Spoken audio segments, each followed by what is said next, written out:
La provincia di Treviso si candida al laboratorio del federalismo fiscale e nei giorni scorsi ha ospitato un importante dibattito condotto dai professori Paolo Piva e Luca Antonini, presidente della commissione tecnica per l'attuazione del federalismo fiscale.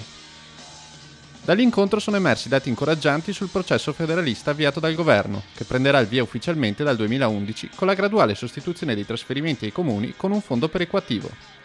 Dal 2011 al 2013, inoltre, verranno fissate le spese standard comune per comune e dal 2014 arriverà l'IMU, l'imposta municipale unica che complessivamente farà pagare ai cittadini meno di quanto pagano oggi rispetto all'imposizione locale. Abbiamo analizzato i decreti attuativi dopo la legge quadro sul federalismo, siamo alla fase conclusiva del federalismo, l'entrata in vigore nel 2011 per l'applicazione definitiva nel 2014. Ci auguriamo che questo possa determinare una certezza per poter amministrare i nostri comuni e le nostre province nella certezza dell'applicazione del nostro bilancio per più servizi ai cittadini e al territorio.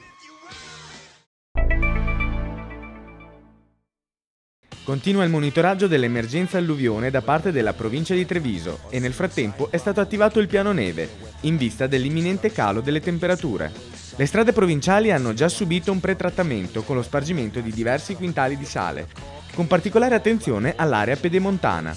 L'amministrazione provinciale invita comunque tutti gli automobilisti alla prudenza, specie di notte quando cala la temperatura, perché più della neve è molto pericoloso il ghiaccio. Di concerto poi sono stati allertati i volontari della Protezione Civile, che sono pronti a intervenire in caso di necessità.